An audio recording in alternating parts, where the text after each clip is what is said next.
Hannah here, and since today is Halloween, my fiance, who you may know as Xavier Mendoza, we are going to talk about some horror movies we love and some we don't.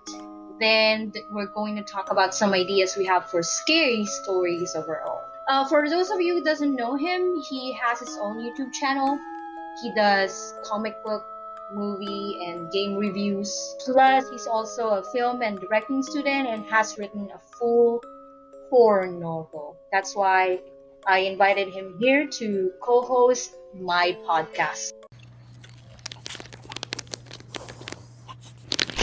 What's the real definition of a horror movie? Because a lot of people, when they hear horror movie, they automatically think it's ghost, it's demon. Since you're a film and directing student, you can explain that further. Yeah, I guess it is easy to kind of just like assign it with subcategories about like what particular type of horror movie you like most. But I think it's just a really broad term for any kind of movie that just tries to incite uncomfortable emotions in its viewer, you know? Mm-hmm. Like something that wants to get you in the feels in a less pleasant way, because a lot of movies try to be inspiring or have a happy ending or make you feel good, but horror movies, their whole goal is to make you feel shitty, like just scared and upset and like paranoid about the world around you, taking things that feel comfortable and safe or familiar and then sort of perverting that or creating this feeling that they're unsafe. If you think about a movie like Jaws, Mm-hmm. Jaws made everyone afraid to go to the beach for like decades. Like everyone started being afraid of sharks. Sharks aren't even really like even close to being as monumentally dangerous in real life as they were in that movie. Mm-hmm. And like that to me is the definition of a horror movie itself, is taking something that you feel safe with and then making it terrifying, which can actually ironically be a very broad term in that regard. That could be a lot of things. So basically, a horror movie is just if you're watching a horror movie, as long as you feel that you're afraid or you're scared of something that's happening, and your mindset would be what would I do if this happens to me? Yeah, and it forces you to ask, like, what would I do if I was there, if I was in that situation. And it also, like I said, it makes you paranoid about stuff, Mm-hmm. that around you. Like, people don't want to go to log cabins alone in the woods with their teenage friends anymore. Or, even like a movie like The Shining can make a big empty hotel feel creepy and like sinister. It's just like trying to put you in that mindset of this character and see how you'd react, because really that's fear in itself, is putting you in a dangerous situation and then trying to see if you'd be able to keep your cool or not, or if you'd be able to survive or not. Yeah, exactly. Like this movie, Hush. Have you seen that? I saw most of it. I ended up turning it off after a certain point, but You didn't I like it? know what it is. Well, okay. This is kind of an unfair reason to like it, is I actually just pictured a way different movie in my head based on the poster and like the description on Netflix. Mm-hmm. It's that movie about the deaf woman Yeah. being stalked by a killer, right? In my Yeah. mind, I imagined it would be like a silent film, and the audience would experience the deafness too, where all of the scary parts would have to be exclusively done through just the visuals. Mm-hmm. Which to me sounds like a really creative idea, is like trying to do, because sound is so important in a horror movie. How do you make a legitimately like unsettling and creepy movie with no sound, and like that sounded like, in my head, that was such a cool idea, and when I found out it was a lot more straightforward and, you know, regular of a movie, I got kind of disappointed, and I don't know, I just wasn't really vibing with it. Oh. But I mean, it's not to say it's bad. It's just I, wasn't catching me. But what were you gonna say about it? I mean, it wasn't the best out there. I mean, I've seen a lot of horror movies that has um both like You just that. seen a lot of horror movies. Yeah, I've seen a lot of horror movies Every time with. I suggest one to you to watch, you're always like, "Yeah, I've seen that. Yeah, I've already seen that 5 times. Yeah, I already have 7 reviews of that on my letterboxd. I can't figure out what I think about it." No, what I'm saying is that it's not the best out there, but it's one of those wherein when I watched it, like I asked myself, what if this happened to me? Like Yeah, you're alone in a cabin in the middle of a forest, and and you're Bruce Campbell. no, and you're like deaf and mute, and you only have one friend, which is that girl, and then was killed by this killer, and like at the first part, I'm not sure if it's the first half, but for the first part of the movie, like it mostly shown that the situation is or the situation was fully controlled by the killer. Yeah, And of course, it's a movie, so I mean, whoever wrote it can just say, okay, so here's what's gonna happen. Like, the main character, or this lady, will be able to magically overpower this serial killer, and she's gonna get away. But what if you're not a confident lady like her? yeah. I You're mean, easily not scared. everyone has that fighting instinct. So Yeah, like, it and like asks you, would I be able to handle this the way this exactly. pretty competent main character did? Exactly. Like, and then I thought that what if I was her, and I was like mute and deaf, and I was alone, like I don't even have communication outside, because the killer has like her Wi-Fi cut off or something. So what am I gonna do? Like, that's what gave me the horror idea that, okay, I'm hopeless, I'm gonna die. But yeah, that's what makes it uncomfortable. Is like, sometimes you also like, because a lot of horror movies is seeing, people fail to overcome whatever the fear is derived from, be it a space alien or a zombie, Hmm. or a flesh eating bacteria, whatever. You see a lot of gruesome death scenes of people like who didn't make it, but like you could also just get that kind of fear from seeing the character who does make it, because you just think like, shit, would I be that lucky? Would I be able to do Yeah. that? See, in some ways, it makes you, or it also gives you like the confidence to do it, or to be able to like have a fighting chance. Like, because most people would say, oh yeah, I did this because I've seen it on a movie, or yeah, I was able to do it because I've seen it in this show or that show. But for me, when I watch a movie, especially if it's a horror one that has nothing to do with jump scares or ghost or supernatural, the first thing that I would think is that, what if this is me? What Yeah. would I do? So do you think in that regard that in horror movies can also be in a way kind of inspirational, Yeah, and encourage people to be a little bit more brave or forward thinking in times of stress and difficulty? I believe so. Because even though that it's written by, even though it was like written in imagination or creative idea, it still gives you that, confidence that, okay, I've seen this in a movie, I'll copy it or I'll do it too.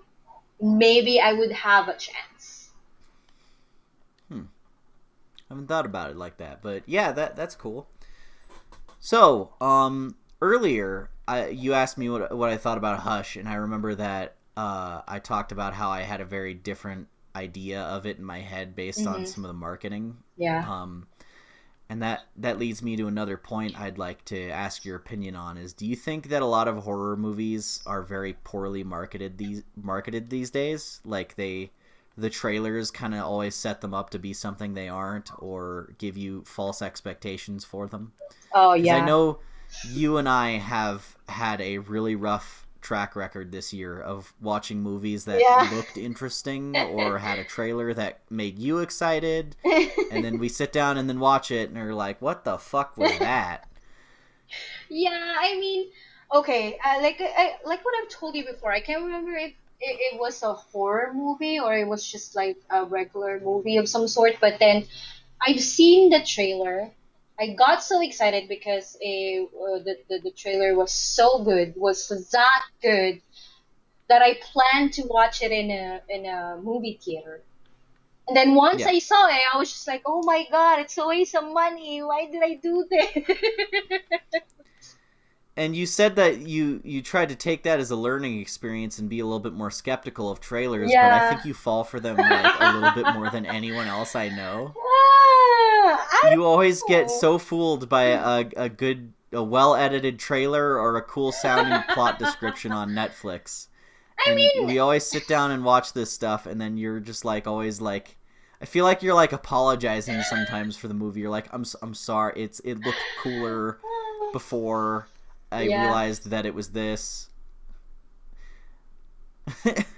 Okay, because for me, even though I wanted to take that experience as a learning experience, that I would do better in the future, I still believe that trailers and teasers are like, it should entice people to watch a better movie.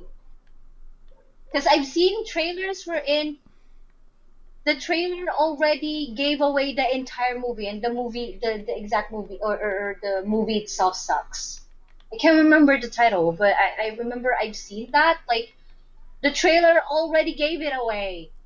Like, the plot, who was the I mean, that can be killer. any number of things. There's a lot of that happening lately, and I don't. You know what? I feel bad though, because a lot of people blame that kind of stuff on the people who made the movie. Hmm. And I think that's another case of people talking out of their ass, not understanding how this stuff works. Is that a separate third-party company is usually commissioned to edit the trailer for the movie studio, Oh, I didn't know and that. will get, yeah, and there's studios devoted entirely to just editing trailers. Uh-huh. And they'll get like guidance and advice from like the producers of the film, like, okay, here's what is cool and is not cool to show. Like, for example, Marvel movies will sometimes render VFX shots that of like stuff that isn't actually in the movie sometimes, to get people like guessing or avoid some spoilers. Hmm. And then they'll send that to whatever third party group is doing the trailer, and like, whoever edited the trailer wouldn't know. It's how they avoid stuff getting spoiled a lot. Like, famous example is that in the trailer for Avengers Infinity War, there is a scene where everyone's running through Wakanda together, all the superheroes about to Hmm. go fight Thanos' army, and the Hulk is with them. He is not in that scene in the real final cut of the movie, but they didn't want people to know that. So like, a lot of people blame the wrong group per se for like what ends up being in the trailer, because sometimes it's also the opposite case, is that the people who made the movie didn't have a whole lot of say in it, and the trailer company just kind of threw in whatever the hell they thought would work.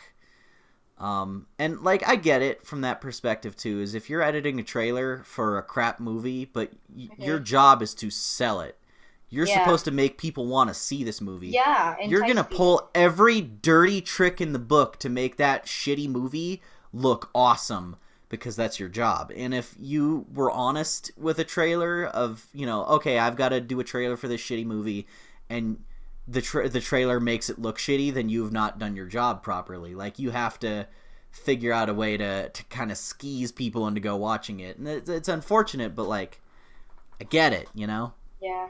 Well, well, with that being said, so I would like to, if I don't know if there would be a chance that someone in the industry would listen to this, but I would like to recommend that if in case anyone listening is like working for a third party, whatever, making trailers, it should be an appetizer, of a It movie. shouldn't be the main course. Like, okay, show some parts from a movie that would make people, oh, what's that? Or Yeah, like, because there's been oh, a that's pretty high good. frequency of trailers lately that'll show every notable or interesting part of the movie in them. And like with horror movies, I think the reason we're talking about this is because they disproportionately have the worst case of that. Is there's so many horror movies where like a lot of the more creative monster designs Hmm.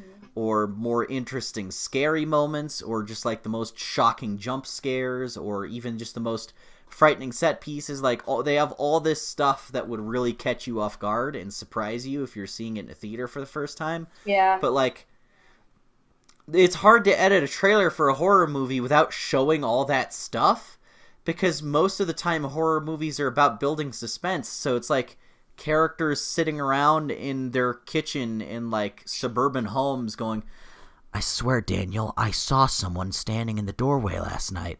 Charisse, you're just going crazy. It's just the stress of moving into this creaky old new house. It's you're just imagining things, sweetheart. And she goes, I know I'm not imagining this, Daniel. I swear to God, the ghost is real. And it's like, are you gonna sell people that clip?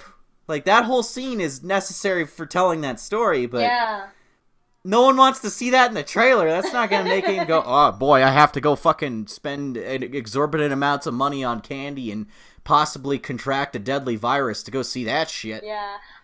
Okay. Day one. I mean, for me, a good trailer. Okay, trailer again to attract people. What should be the acceptable length of a trailer when it comes to a horror movie? Because mostly it's like a Um, minute or more. I think it should be like, I don't know, yeah, 50 seconds. yeah. You want to keep that short because the more information you give away, the more you're kind of ruining it. Because, like, Exactly. scary movies are about being surprised or not knowing what to expect next, and the more information you give, the more you're harming that experience. Yeah, I think some trailers or some people who made the trailers for horror movies, I think their mindset is that the more information about the movie that we show them or we give away, the more people would want to see this. Though, I mean, the But more also, there's the alternative: is you have to give away some information, or else people aren't going to know what the some hell the movie is. It's a some very delicate balance, and from case to case, it can be incredibly difficult. So, like, I understand why there'd be issues. I think it's funny that lately it feels like the marketing for horror films has just been like a mess. yeah, It's yeah. just they it's either too little or too much, and it gets hard to sell those. Yeah. I mean, for me, if I would create, or if someone would ask me to make a trailer for a horror movie, for example, let's take, what horror movie? My favorite. Okay, The Conjuring 2. I can't remember Yeah. the trailer for it, but let's take that for example. So there's a lot of jump scares from that movie. So what I would do if I would make a trailer for it, I'll just keep it like less than a minute, and then for let's say for the first 30 or 40 or 50 seconds, I'd show some notable jump scares, but I'm not gonna show what really showed up or what's like in there. Just show the specific person getting the jump scare, like being scared. But I'm not gonna reveal what it is. And if I have a specific monster or whatever or ghost in that story, because for The Conjuring, it's uh, that non demon thingy. I'd The show Nun. yeah, Oh. I'd show her in like the last 5 seconds. So people would say, "Oh my God, what was that?" Oh yeah, yeah. Like leave him going. Oh wow, I'm gonna be thinking about that. I've Yeah. also noticed some horror movie marketing where it's just like they just throw in a jump scare and that's it. Like the whole trailer is just a fucking screamer. And like I can't remember which movie it was, but I know that there was a horror movie at some point that like got into some hot water because their YouTube ad was just a I think it might have been The Nun actually. I think it was The Nun was just it was just a picture like a really quick 3-second ad of her just jumping at the screen and just screeching super loud and then it going The Nun in theaters blah blah blah blah and like I think that it actually was like giving people with heart problems like heart attacks or like freaking people out so bad that they needed like You know what I remember? Yeah, it's the nun. yeah they got into all kinds of trouble for that because they're like how do we do it without spoiling the movie oh just fucking just give the Put all the audience heart jump scare. attacks just make them shit their pants. I think that's what actually, because I love jump scares. I mean, I'll admit it. I love jump scares. I think that's what made me want to watch it more because it has a lot of jump scares. I mean, I know what it's Oh about. yeah. It's about the backstory of the nun. I think they said that it's like a sequel, but not. For Well, the Conjuring 2, because yeah, it was this is a first good introduced there. segue is because we watched The Nun. You wanted to talk about a horror movie we didn't like. You wanted to have us trash something a little, and Okay. like that is a perfect lead into that. Is The Nun is a movie that has put strain on us both mentally and physically. It put a strain on our relationship. Like at The Nun is a movie that put us through the ringer. Because you wanted so badly to watch it, and you were asking me for days. You were like, "Can we watch it? Can we watch the nun?" I was like, "I don't know. The trailers didn't look very good. I've heard from some other people that it wasn't really that great, and I really trust their opinion." And you're like, "Well, you just listen to what everyone else says. Why don't you watch it and make your own opinion?" And I'm like, "Well, if I have a pretty strong feeling it's not something I'd be interested in, then I don't want to look at it." And we like almost had like a really horrible fight over it because I was like, I'm a little tired. I want to go to bed. And you're like, no, I need you to stay up until 4 a.m. watching The Nun with me. It's going to be awesome. And I'm like, oh my fucking. Okay, We okay, do. And okay. it was so bad that halfway through the movie, we both wanted to turn it off. You asked me to turn it off, and I got mad, even more mad, and said, no. You kept telling me we have to watch this, so now we're gonna watch it. You have to see the ending now. And then we sat through the rest of it just miserable, just like I want it to be over any minute now. And like it felt like a 3-hour movie. Okay, here's the thing. Let me explain myself. Again, Yeah, first, defend that. okay, first, again, the trailer got me that much. And I think it has something to do with their marketing or advertising. Because um, they said, okay, the story was written by one of my favorite horror directors, James Wan. And I think he directed or co-written Conjuring 2. And I was so interested with the backstory of that demon, the nun, the nun demon, because it's just one thing. They didn't talk much about that demon in Conjuring 2. They just say, okay, it's a demon. So, Yeah. okay. So it makes people who liked Conjuring 2 to watch The Nun, because they say it's a sequel, quote unquote, but it's like the backstory of that demon. I was like, okay, so since I really like those movie theme, like I like has something to do with demons or shit or whatever, I wanted Yeah. to see it for myself. Plus, I've seen the trailer, so it's like, okay. And again, I like jump scares.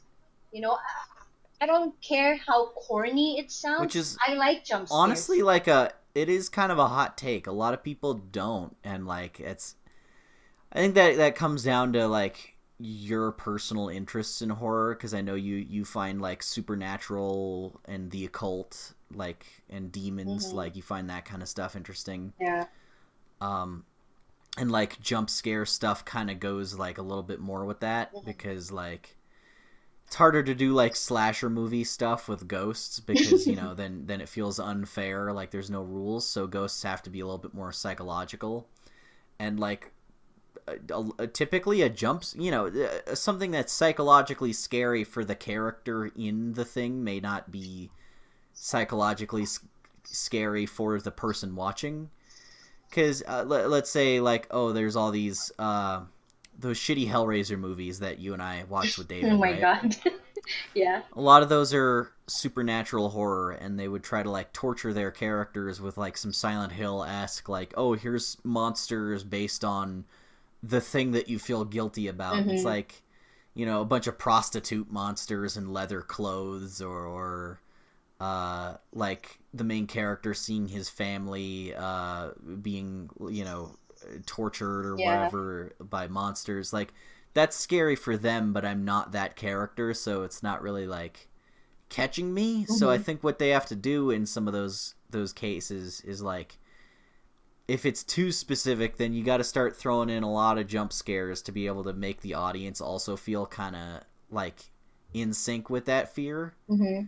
If it's something a little bit too specific, because if there's more broad and generalized horror. It's just, oh, here's a scary guy that wears human skin over his face and stabs people. It's like, well, all right, yeah. I don't really think that's specific to any one person. I think a lot of people would be fucking scared of that.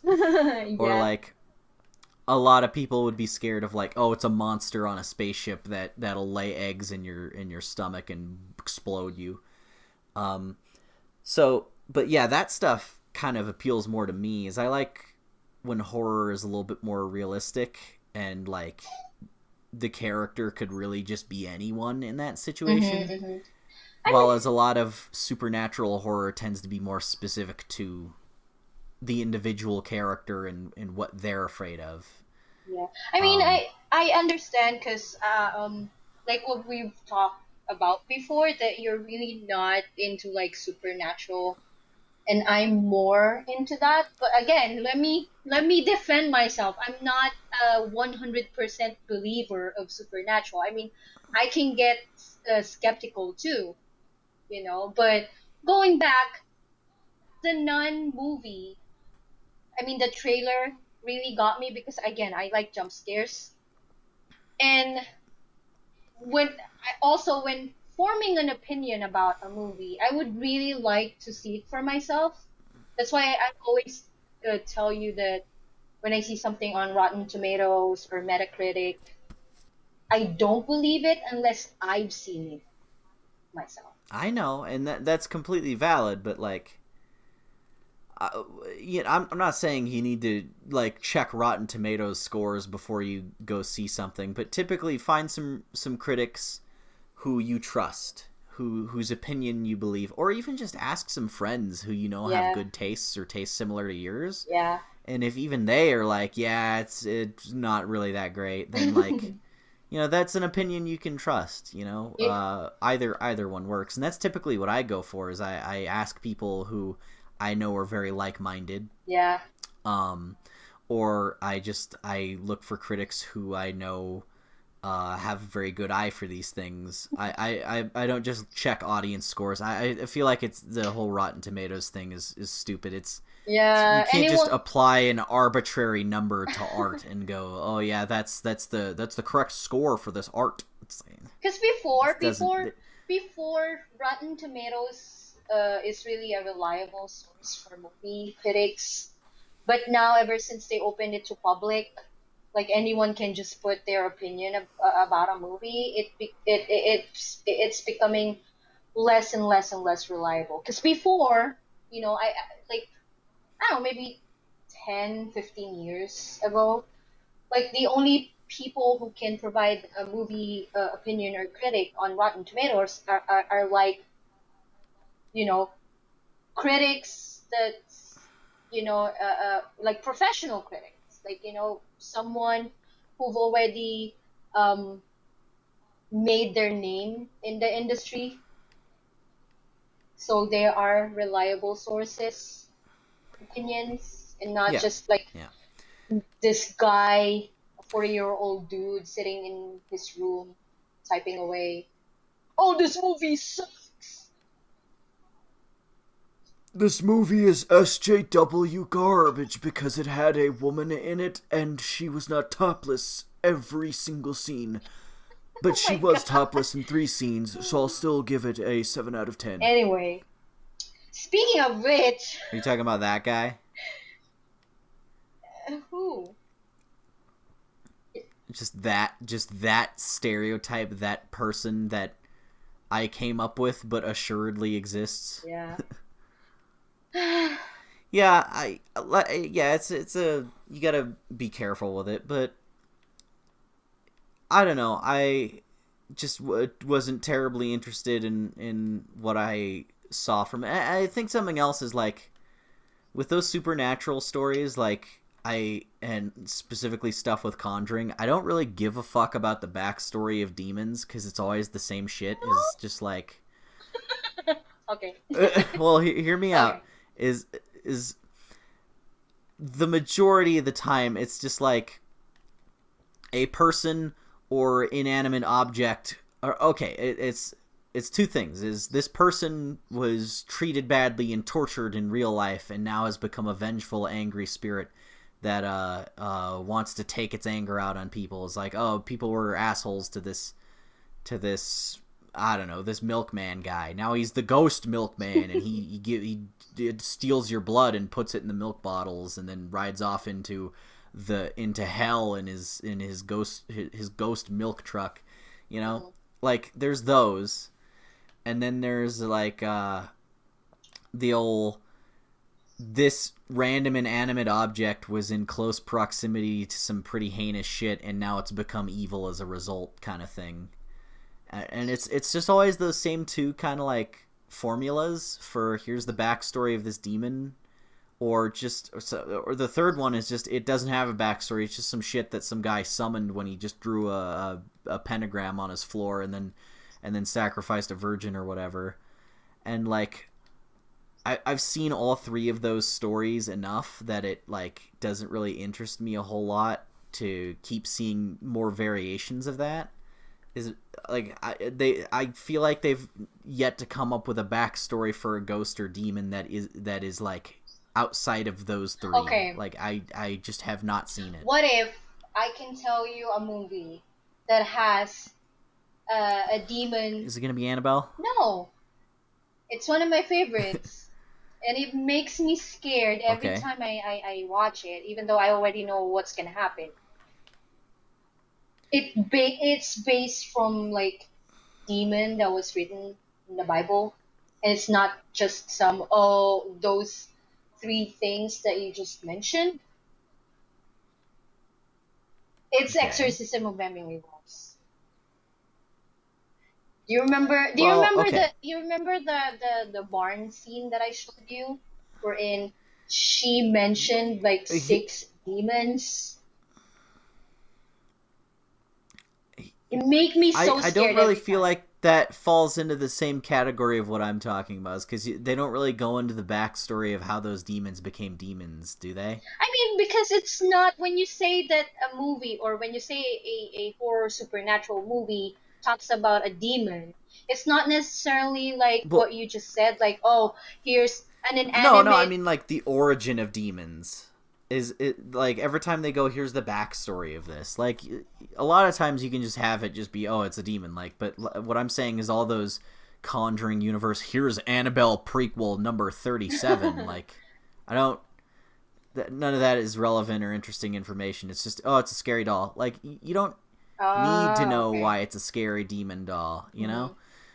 But like, yeah, that's what I'm saying, is I don't need an introduction for demons or ghosts or any of that shit, because it's always the same three stories.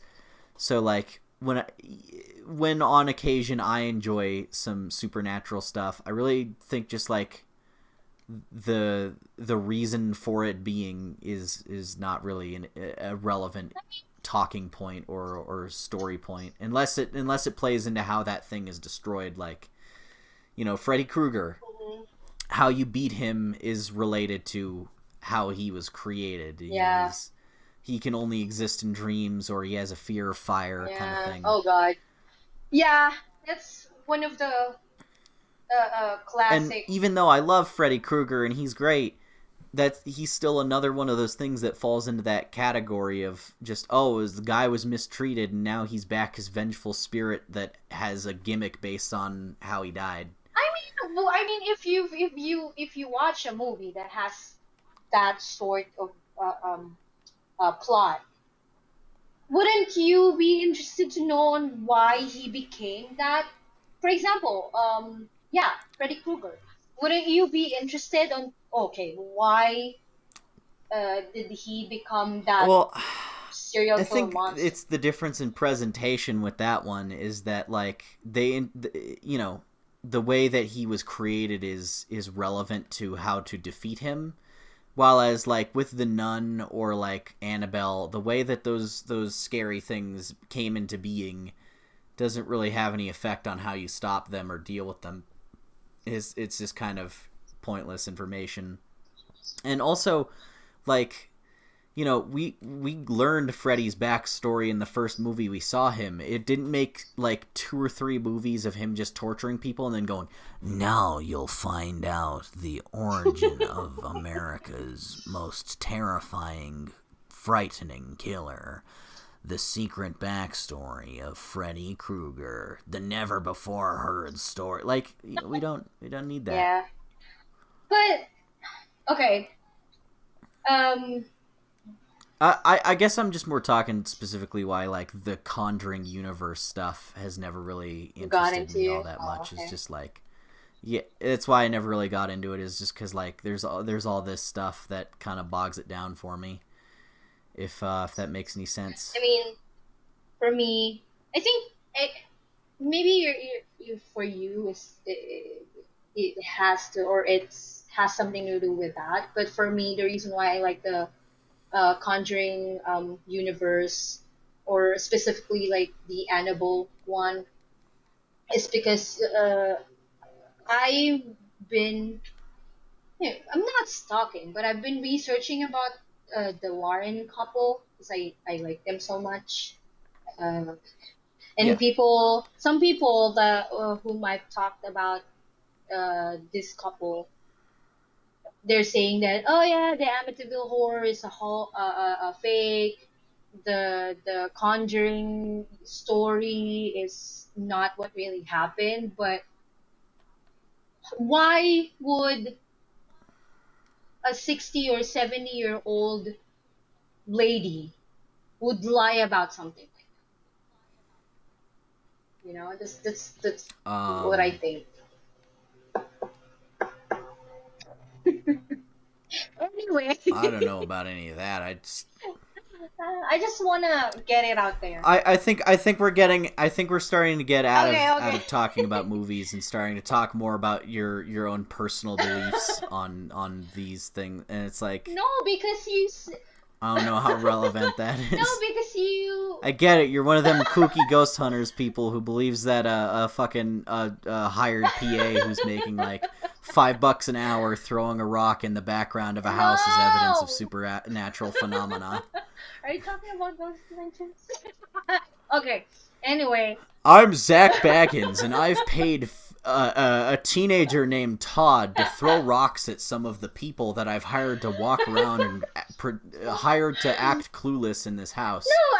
And it is the most terrifying thing you've ever seen. I was just defending myself because you gave me so much shit when I asked you to watch The Nun, and I was just trying to defend myself that the trailer got me because of how I really like jump scares and how I like to, you know, um get into like a backstory of like a demon or whatever. I was just defending myself. Yeah. And now I'm giving you even more shit. That's how it works. You're so mean. You always bully me. I bully you because I love you. Aww.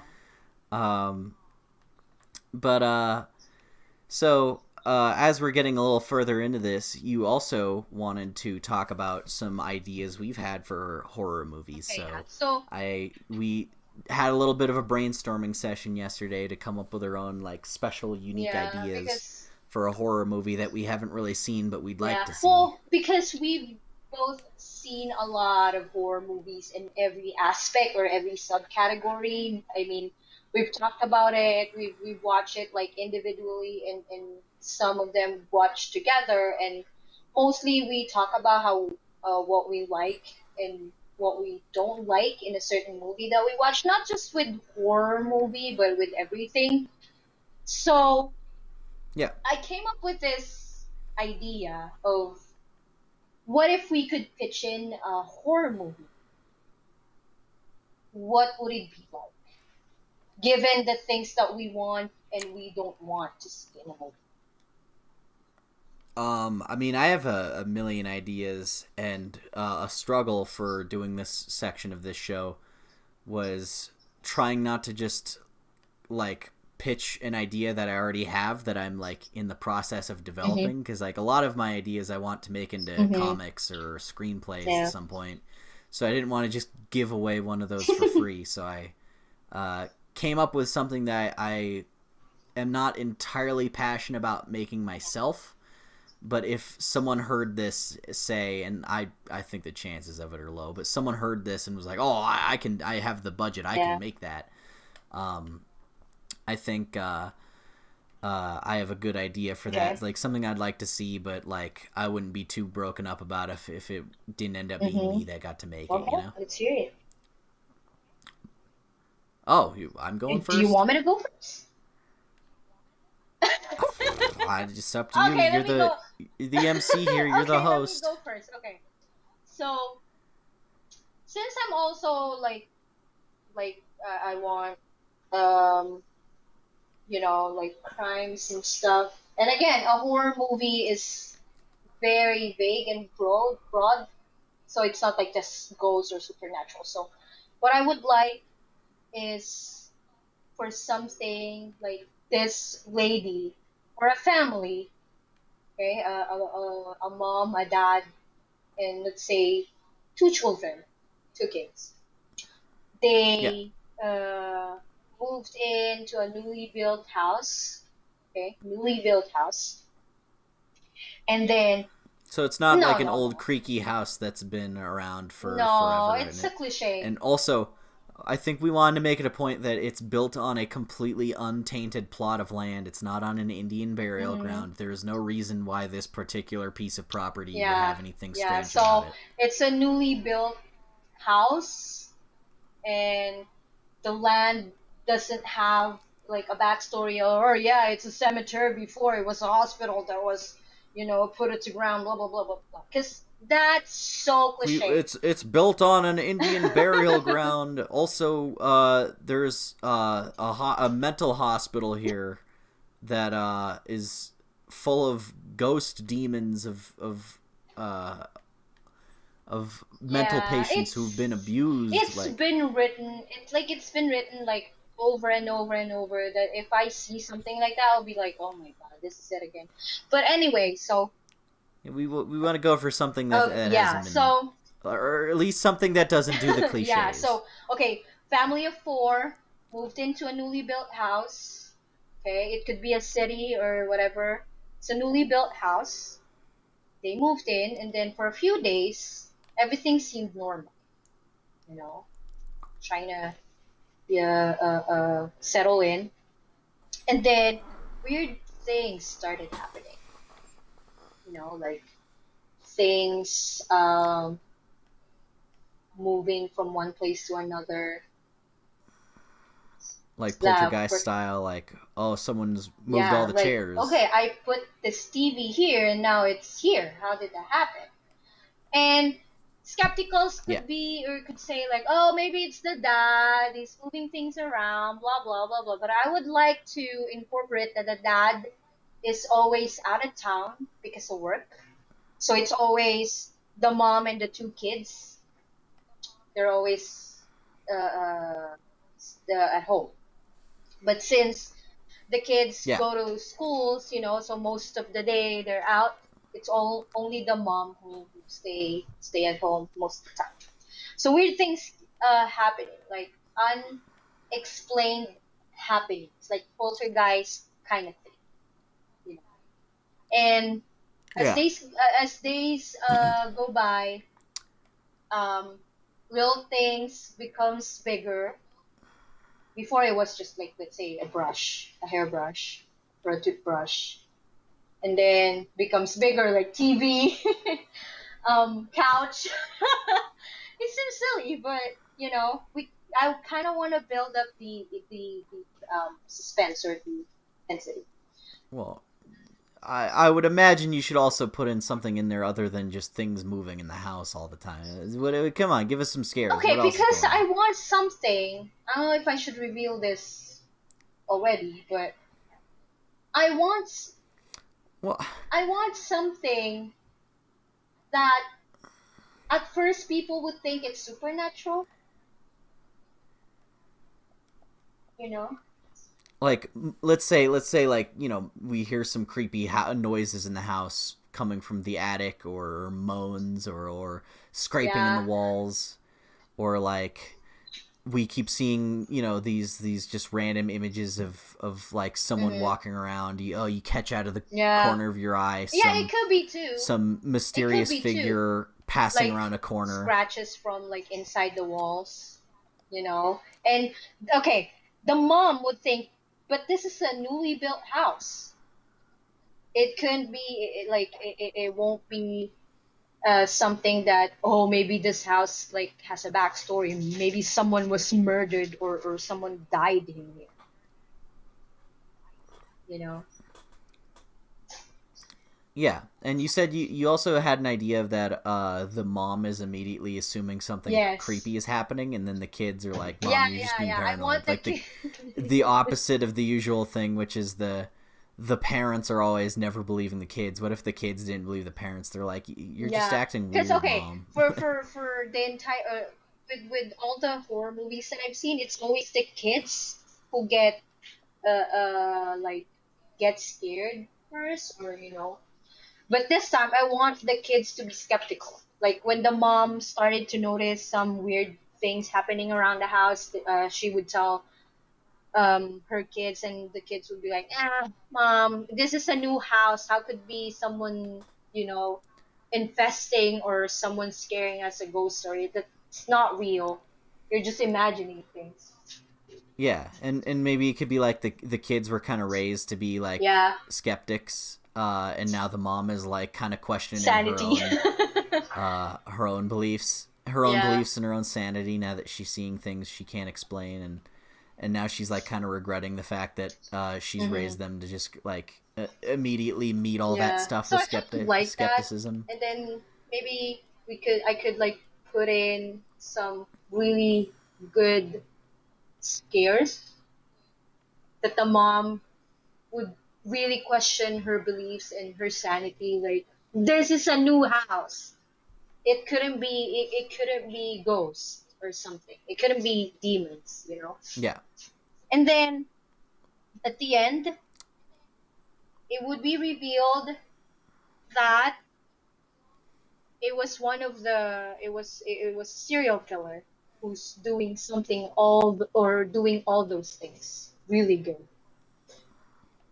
Like every creepy or unexplained thing that's happened has been a real human Yes, person who's just been yes, and stalking the family. I would like, it's not gonna be like a really backstory, but I would like to show that it the reason for the wall scratching, the reason why the mom couldn't see this serial killer moving things around is because he was one of the construction workers, and he actually built a room or a place like inside the walls wherein he could hide. So like this serial killer has built a brand new house that is basically like his You little know, like murder yeah, fantasy playhouse where he can and he knows all the little nooks yes, and crannies and secret yes, passageways to torture yes. people Yeah, I more mean, it's, you effectively. know, it would definitely explain all the things moving, you know, but it sometimes it happens in the middle of the night wherein no one could possibly go inside unless it's from the inside, you know. And then And it really just comes down to this guy like just has these little secret passageways. The house is yes, actually it appears a lot smaller and more simple than it is, and it's just it like the lady starts finding out their house is just kind of Swiss cheese, kind of just a sponge of tunnels and yeah, passageways kind of thing, yeah. because Like that could be kind of I cool. mean, it it's a combination of the two things that I personally like. I mean, I'm pitching the movie, so it Because you like serial yes, killers and you like ghosts, and you've come up with a way to kind of try and get a premise that yes, but decently works it's in not both. something. It's not a cliche supernatural slash crime movie. You know, it's It hopefully, if done correctly, could be able to be that kind of movie, mhm, like both kind of movies, but also in the fact that they're both mashed together, kind of maybe avoid some of the yeah, cliches yeah. of both of those Because kinds of I mean, movies. the wall scratching, the poltergeist thingy. If we make it to like 100% supernatural, that's so cliche. What's so scary about that? Yeah. Yeah, you've seen that a million times. And with the serial killer aspect, like what's the most cliche plot of a serial killer? Like, I'm stalking this person, I'm watching her. I mean, it kind of is like that, but then the twist is that the mom questioned herself, like, is this a ghost? Because this is a newly built house. How Yeah, could that be possible? And then the horror aspect of the serial killer living in your house, like, you know, again, you're thinking, what if this happened to me? Kind of cool. And then I wanted to like yeah. just put in kind of I a backstory of this serial killer, that he's like a psychopath. He was gave up by, or his own mom gave him up because when he was younger, they've seen a psychopathic serial killer tendency from him. And so, you know how like serial killers and psychopaths, like they would find, if they would find someone even uh, remotely related or close to the person who hurt them, they will, they yes. would kind of fixate. So, Yeah, I get that. The whole idea is, I think we said something like maybe the main character would mm-hmm. actually look a lot like Yeah, how he remembers his mother looking, and that would cause him to be like really he would start associating all of his anger and rage at his Yeah, mother yeah. with this random woman who doesn't even know him, and just kind of like start trying to like maybe live in her house as if though it was like the home that he Yeah, didn't that's why I have, kind think of thing. also I wanted to put it out there. It's not gonna they're not gonna dwell to the character introduction or development of the serial killer, but I kind of wanna put it in there that yeah, You want to touch on it, have it yeah. like be at And least that's a also the thing to reason keep in why, mind. aside from killing this mother, the reason also why he built a little place or home or room in the house, because he's seen that this is or this was his family before his mom gave him up, you know. And I think if this movie That's or cool, this yeah. idea was executed very very very good, it'll be the good ones up there. It will be one of the good It'll be ones what? up there if it was executed properly. I Yeah. mean, the idea is so good. Okay, I'm calling it out. The idea is so good. If it was just executed, or if it will be executed properly, I think it will be a good movie. Yeah.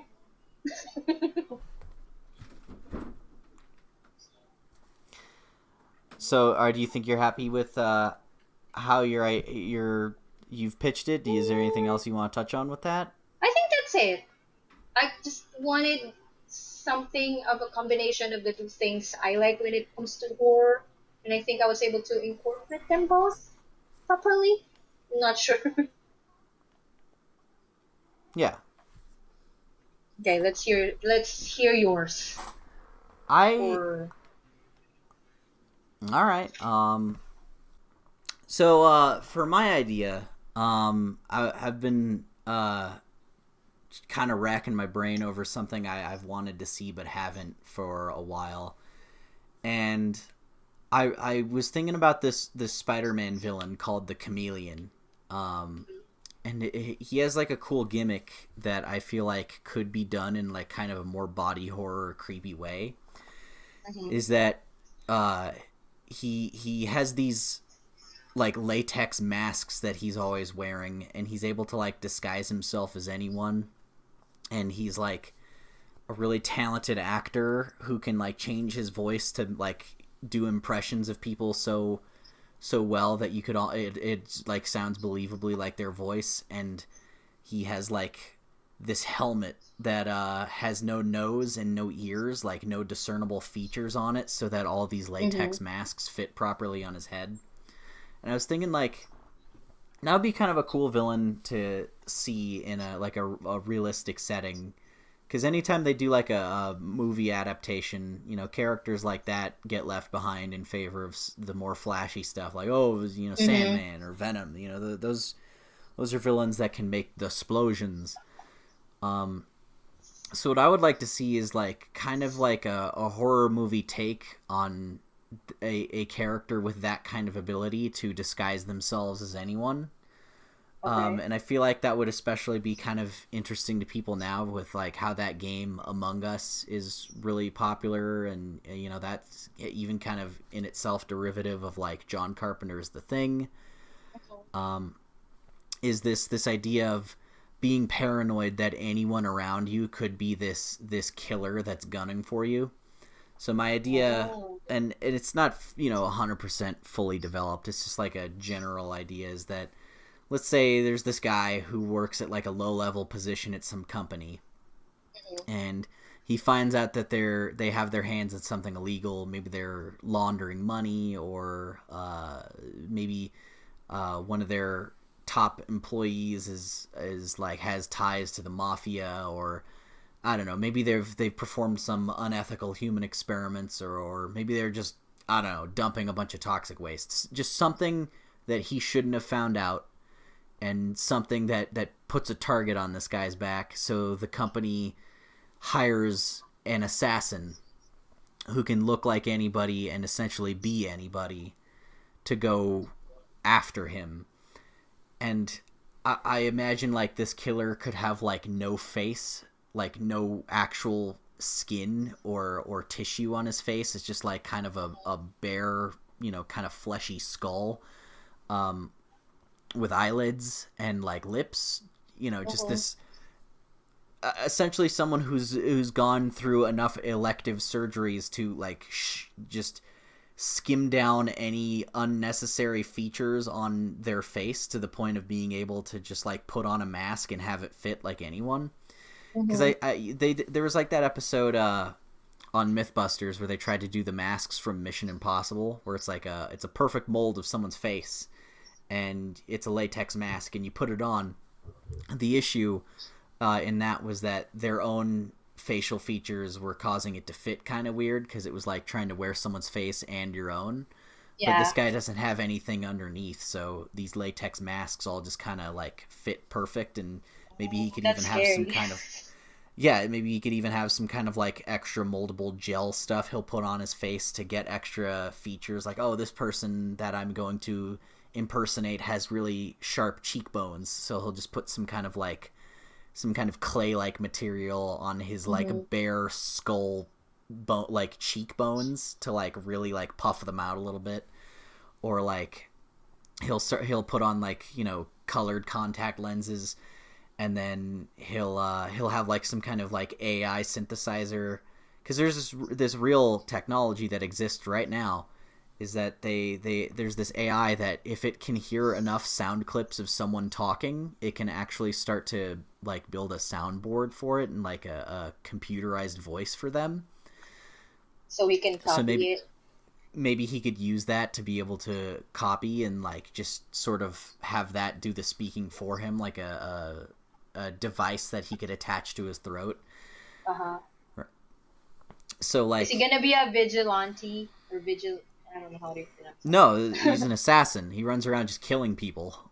Oh, okay. Because he can just get close to anybody, because he can just be your grandma, or he can be your cousin who you're really close with, or he could be your fucking your husband or your wife, like just anyone that can get as close to you as possible. And the fear in that would be that you would not trust anybody, and I mean anybody, because you would have no idea who could be this faceless assassin. So what's gonna be his drive to kill? Well, he's being paid probably like a couple $1 million by this company, and he considers himself a professional, so it's like, I gotta do the job. And he has like a perfect record of something like 200 confirmed kills. He's just like one of the top men in that field, so he can't have one that gets away, or else it's his pride. It's like something very, very special to him to be able to say, I've never let anyone get away, or no one's ever gotten a leg up on me.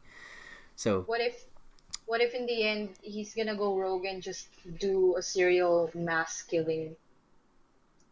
Well, I think that's what could happen, is that in order to keep replacing people and to get closer to this main character, he'd have to probably kill them too.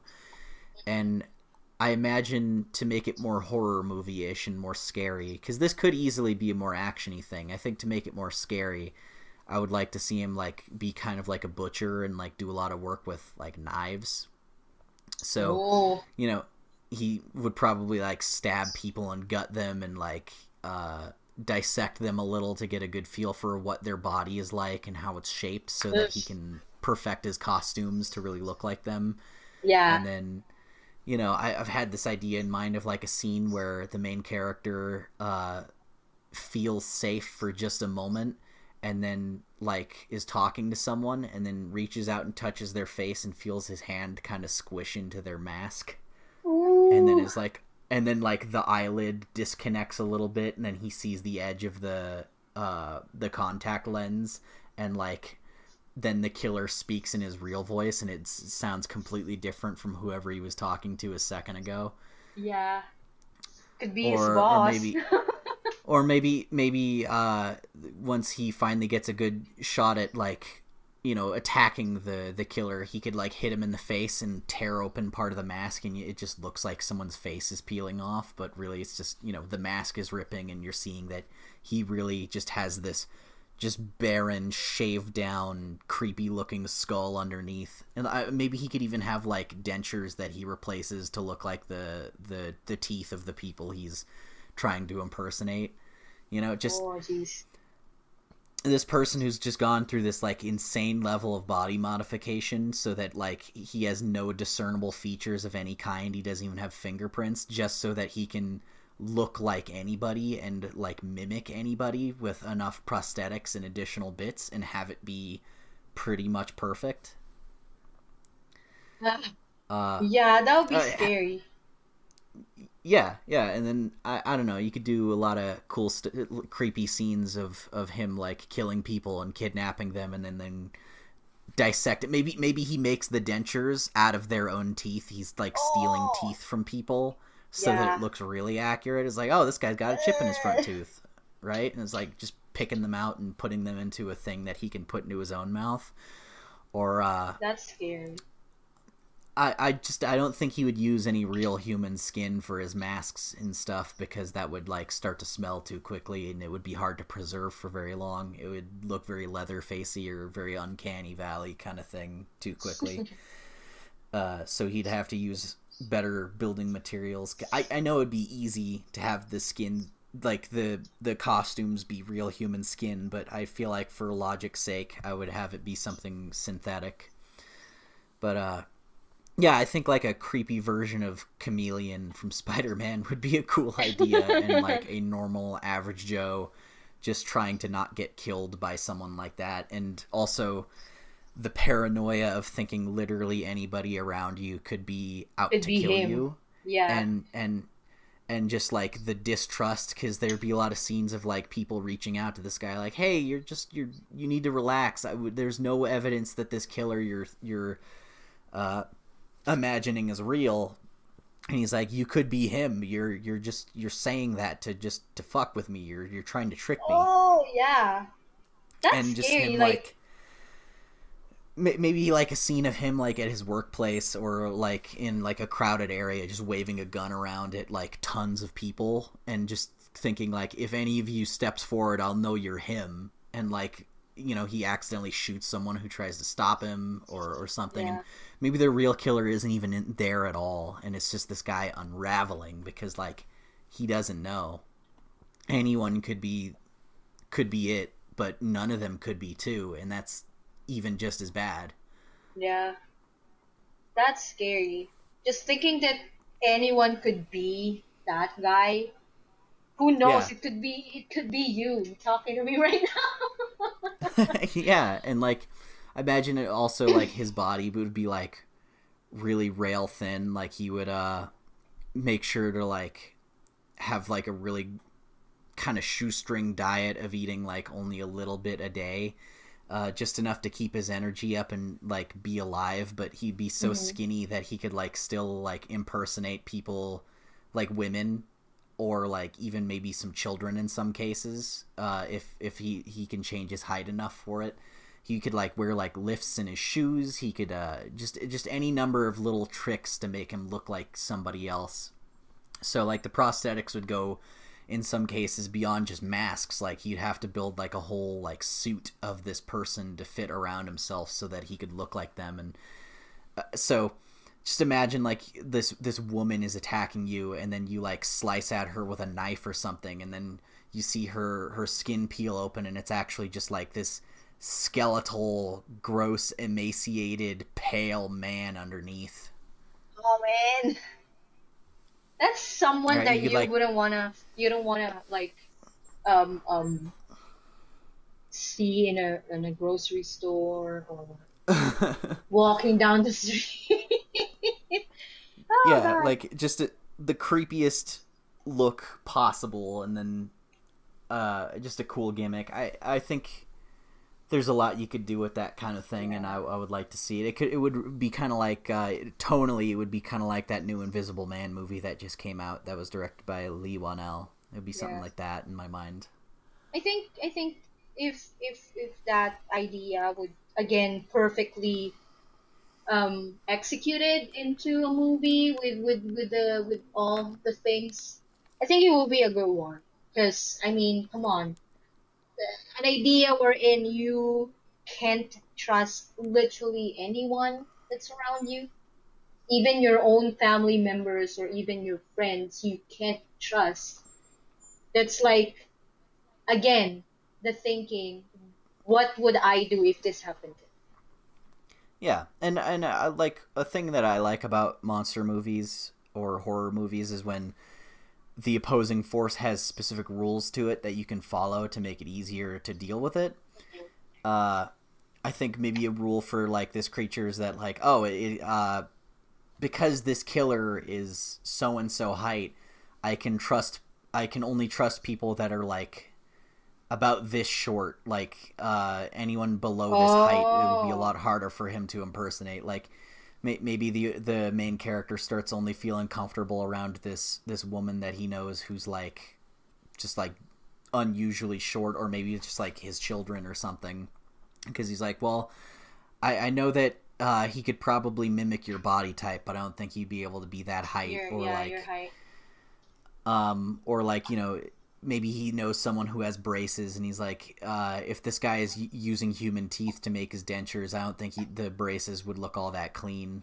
Yeah. It would be kind of hard to fit all that in there. Oh, yeah, that's a smart idea for like a Or loophole. maybe he'd be looking for someone who has like a missing limb, you know, like the killer, as far as he's gone so far to make himself invisible, would not like cut off a limb because that would impede on his ability to mimic other people in the future. So like, Yeah. oh, I know a guy with a prosthetic leg and he always wears shorts, so I can trust him. But then you see that guy one time, and the one time he's wearing jeans, you don't know, and you're like, show me your leg, and he's like, why should I do that? It's like, no, show me your leg, I want to know that it's you. And then, right, like that Yeah. kind of thing. So you'd be looking for things that can't be imitated, and looking for like really specific individual traits on people, you know. And then I think that would make a lot of people in the audience like uncomfortable, to the point that they would be like really like actively searching out certain types of Yeah. trait. They'd be like, who around me could I trust? They would be like looking for people with abnormalities, like, you know, Or people really who are small especially short. things. Yeah, they would be one. I mean, I feel like that would also in a weird way kind of train you to trust people who like are a little abnormal looking, is because then, you know, it It's the small that, you know, things. it's the small things like, oh, you know, this guy is missing a limb, or this guy is like really short, or this guy is Yeah. really like kind of weirdly tall. Like Or it you'd could be be the more way they eat, comfortable. right? Yeah, you'd be more comfortable around those people because they're like the ones that, you know, would be harder for this character to intimidate or to Imitate. imitate. Yeah. So like, I don't know. Maybe it would, you could, if it was like handled well, it could also have like kind of a what's the words I'm looking for? Like a pro body positivity message to it. Is that you should trust people that look real. You should trust people with blemishes. You should trust people Yeah. with scars, because people who seem a little too perfect probably are a little too perfect. Yeah. It's like what they say, it's too good to be true. You Yeah, can't trust something that's too good to be true. Yeah, I don't that's a know cool that idea. yeah, that's just a theme I think you could maybe work in, but it's not like super crucial. You could just still do it, you know, any number of ways. But that's Mhm. just another additional idea. Yeah, but it's still like it's still in the criteria, or I guess you could also say that, but it's in the criteria of a horror movie with the thinking, what would I do if this happens to me? It's always Yeah, that thinking, it's always that scare. And again, I just wanted to put it out there that not horror movies are about ghosts or demons or ghouls or shit. Like it's not always supernatural. A horror movie could be psychological. It could be like, you know, it's about anything that makes you uncomfortable, really. Exactly. Because I just wanted to quickly like say this that most people that I like talk to when I say, okay, let's watch this horror movie, would immediately jump to, oh, I'm not good with ghosts. I don't like supernatural. I'm not good with Or jump scares. I don't like gore. Yes, exactly that too. And I'd be like, You could have a horror movie with no gore and no jump scares and still have it be frightening. It just exactly, comes down to the execution. exactly. Like I would then, if I would say that, then I would have to explain. Okay, you know what? It's not a supernatural. It's not a gore one. It's a horror movie because this, and this. I just wanted to put it out there. Not horror movies Yeah, are just um is they can really be about any number of things as long as they still have you questioning the world around you and your level of trust in the things that typically make you feel safe. yes. Well, I think that was a good talk. I think we got some cool ideas and had Yes. some neat little conversations about movies and the industry and the way things work. And Thank you for having me on. yes, and thank you for your help. Even though this is my first podcast. I really appreciate you harassing me every single day for 2 weeks straight, going, when are we gonna record it? Can we record a podcast? Can we do the podcast now? Oh, you don't want to do it. Oh, you don't Okay, want to okay, do a let me podcast defend anymore. myself. You're bullying me. The reason why I ask you is not just because, okay, one, it's not just because you're my fiance. The reason is that first, you're also a horror buff, okay? Second, I know. you're studying film and directing, so you have not just like an opinion of an audience, you also have an opinion of in a technical way or technical form, whatever is that, you know? Yeah. So I was harassing you. But yeah, it's I think that's it. Thank you for being here, even though you said that I harassed you for 2 weeks. And also, I did not harass you. Well, it's my pleasure to get you off my back. You're I'm so kidding. mean. I'm kidding. I'm sorry I'm bullying you. Actually, it was fun. I had a lot of fun. Thank you Okay. for having me on, and thank you for doing this. Thank you too. Okay, before we go, and because not everyone I'm sure not everyone who's subscribed or will watch this are your audience, so you can freely um Definitely. If invite them. you're someone who's just like one of my subscribers and just kind of popping in, definitely subscribe to Anna and watch some of her stuff too. It's not quite the same as mine, but I think that's its strength, is that she does some videos that are a little bit more unique from my stuff, and I think she does some cool stuff. I like how chilled and laid back her channel is, and you should watch it. You should make sure to subscribe. Invite people, the one who's or people are not your audience. Oh, and then people who are not my audience, I do comic booky stuff. I talk about Transformers sometimes, and Spider-Man more times than I would like to talk about him, but a lot. And I talk about I did one video on Five Nights at Freddy's in like 2014, so you could go watch that if you want to watch something terrible. Oh my God, go straight to the So point. go check me out. Check his channel. His YouTube channel is at Godzilla Mendoza.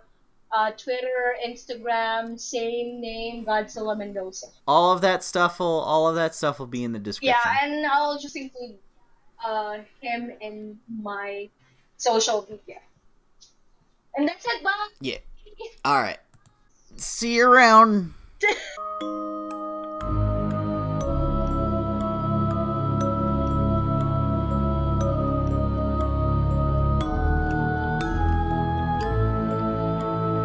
Can we hit stop? Is that good?